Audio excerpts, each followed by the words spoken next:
Bonjour à tous, je vous avais promis de vous présenter des champions de la régénération, des gens qui agissent déjà pour la protection de l'environnement et le bien-être humain. Et donc je suis ici avec mon premier champion, Papa Jean-Philippe. Bonjour papa, Jambo Jambo.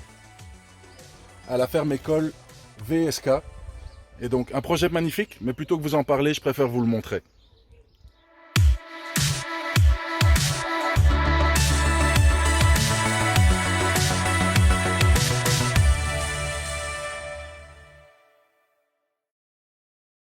Bon, papa, on a monté ton escalier de la rue jusqu'à la paillote de l'honnêteté. Oui.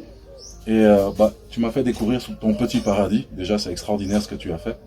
Moi, ce qui m'intéresserait de savoir, ce que tu me dis, c'est concrètement pourquoi est-ce que tu as fait tout ça? Qu'est-ce qui t'a poussé à transformer une prairie, alors que tous les gens te disaient tu es fou, tu pourrais cultiver ton maïs, ton manioc. Toi, tu as planté des milliers d'arbres, tu as créé une école, tu as fait beaucoup de projets. Qu'est-ce qui t'a poussé à faire ça? J'ai créé cette ferme-école pour permettre aux jeunes d'apprendre des métiers professionnels. Aussi, je plantais les arbres parce que dans la région, on a coupé les arbres, mais on n'arrive pas à replanter les arbres.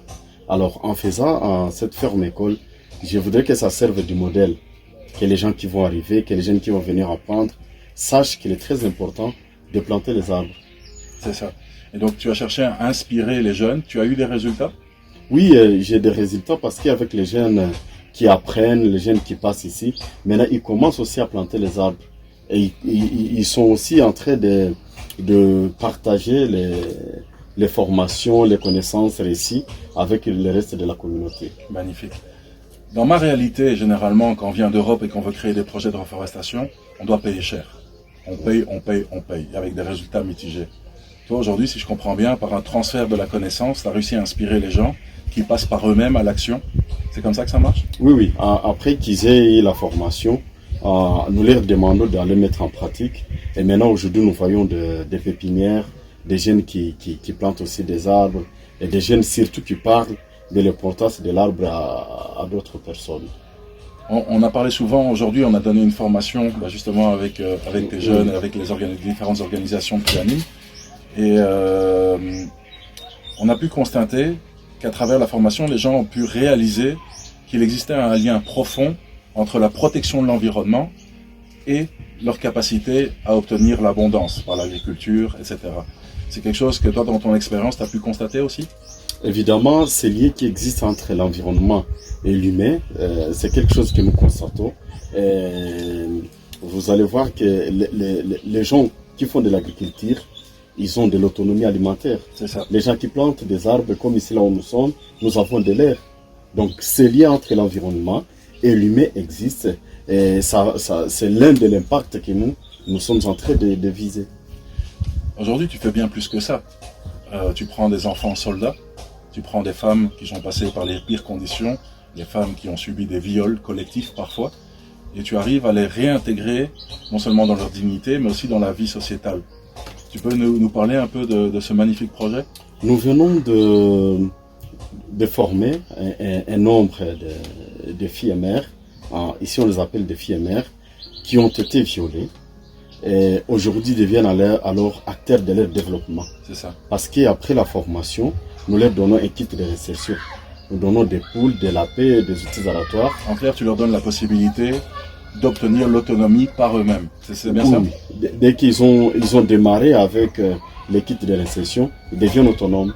Et encore, ils aident aussi leurs enfants. Ils prennent en charge leurs enfants. C'est ça. Grâce au kit que nous donnons. Donc moi, ce que j'entends, c'est extraordinaire parce que on est ici dans la plus belle région du monde. Et vous connaissez mon amour pour le Congo. Littéralement, c'est une des plus belles régions du monde. Et c'est une région bénie, mais en même temps qui est frappée de grands malheurs. Et moi, ce que j'entends, c'est grâce à ton école, l'inspiration dans la ferme école, le lien que tu crées à l'environnement, la responsabilisation des jeunes, des femmes et le transfert de connaissances, tu arrives à briser le cercle vicieux de la violence et de la pauvreté.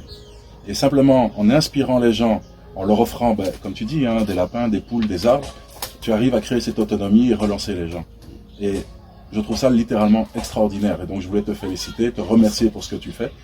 Je voulais te dire également que c'est un honneur et un plaisir de pouvoir partager auprès de tes adhérents les connaissances de la permaculture. et de voir que les résultats sont immédiats. Concrètement, on leur donne des connaissances, ils appliquent directement. C'est quelque chose que tu as pu constater toi aussi? Oui, oui. Ici, nous apprenons en agissant. Dès qu'ils ont appris quelque chose, les lendemains, vous allez le voir mettre ça en pratique. C'est ça. C'est pour cela, quand on a commencé la première formation ici, il n'y avait rien. Mais c'est grâce à cette formation que nous sommes arrivés à planter plus de 1000 arbres qui sont ici. Magnifique. Et de là, dans la communauté, ils plantent, dans les écoles, ils plantent. Sur la rue, ils sont en train de planter. En fait, c'est une formation qui ne garde pas pour eux-mêmes, mais qui met en action et qui partage avec d'autres personnes. C'est ça, en fait, c'est l'apprenant qui devient le professeur. Oui. Avec la transmission et l'idée de la transmission de savoir, qui est également quelque chose d'essentiel parce que ça leur donne aussi un statut social. Oui. Ça fait toujours une fierté de pouvoir transmettre mes connaissances, de participer à la vie de la communauté et de pouvoir me réintégrer dedans. Et ça leur permet la restauration de leur dignité. C'est ça. Vous vous imaginez quelqu'un qui vient des groupes armés, considéré comme voleur, comme tueur, une fille qui a été violentée sexuellement, et elle est rejetée, mais d'un coup qu'elle a fini la formation et qu'elle fait son entrepreneuriat, et devient un entrepreneur agricole qui produit des aliments, qu'il a des lapins, des poules. C'est maintenant la communauté qui va venir vers lui. Il va servir du modèle, il serve des gens du modèle dans la communauté. C'est ça. Et donc, pour moi, ce qui est absolument extraordinaire, c'est la première personne avec qui je suis venu travailler sur ce voyage, Papa Jean-Philippe, c'est vraiment une fierté et un plaisir d'être là. Et également, ça nous montre l'exemple de ce que l'on essaye de faire à travers le Kairos, à travers ce projet, le Kairos, une plateforme multisolution où on met en avant les solutions de la régénération. Rendre disponible la connaissance, ça permet aux gens de passer à l'action avec une direction. Régénérer l'humain, c'est ce que tu fais avec les groupes armés, avec les femmes. Régénérer l'humain, régénérer l'environnement. Ouais, ton paradis est le meilleur témoin de tout ce qu'on peut faire avec de la connaissance. Et régénérer l'économie. Les personnes que tu prends aujourd'hui à travers ce transfert de compétences arrivent à se prendre en main et à augmenter leur niveau de vie. Et donc c'est vraiment ça qu'on essaye de faire et c'est pour ça qu'on cherche à s'associer avec des personnes comme toi, des organisations comme toi, parce que tu n'es pas seul.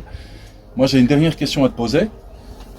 Tu as assisté à la formation permaculture ce matin, tu as vu l'engouement des gens. Oui. Si demain on pouvait faire mieux, de quoi est-ce que tu aurais besoin? Pour faire mieux, normalement, il faut des moyens. Il faut la connaissance. Ça a été pour nous une grande réussite de vous avoir, de partager les connaissances avec ce grand nombre de jeunes qui est arrivé. Donc, pour faire mieux, il faut toujours continuer à former d'autres jeunes. Ça demande des moyens. Parce qu'en finit, nous devons multiplier de fermes écoles. C'est ça. Ce n'est pas seulement dans les quartiers Lac Vert. Ce n'est pas seulement à Goma. Aller aussi en dehors de la ville. Créer des lieux là où les gens vont venir apprendre. Planter des arbres. Si je peux synthétiser la formation, il faut planter les arbres. Des milliers, des millions. Des millions même. Des millions des arbres. C'est ça. Il faut apprendre aux gens qu'il faut couvrir, il ne faut pas laisser Les sols nus. les sols nus. C'est ça. Oui, C'est il ne ça. faut pas faire les labours chaque fois. Donc, c'est pratique. C'est ça. Il faut les enseigner. C'est ça. Et donc, moi, ce que j'entends concrètement, ici, on a un exemple vivant. Pour moi, c'est vraiment lui l'exemple, c'est absolument pas moi. Et ce que j'entends, c'est qu'à travers ce transfert de compétences, mettre la compétence à disposition des gens, un transfert de cette connaissance, ça permet d'avoir un impact immédiat, non seulement sur le bien-être des gens, sur l'environnement et sur l'économie. Oui. Ça, c'est tout l'esprit Kairos, c'est l'esprit léopard, comme on aime bien dire. On essaye de répandre les îlots de résilience pour inspirer les gens et transmettre.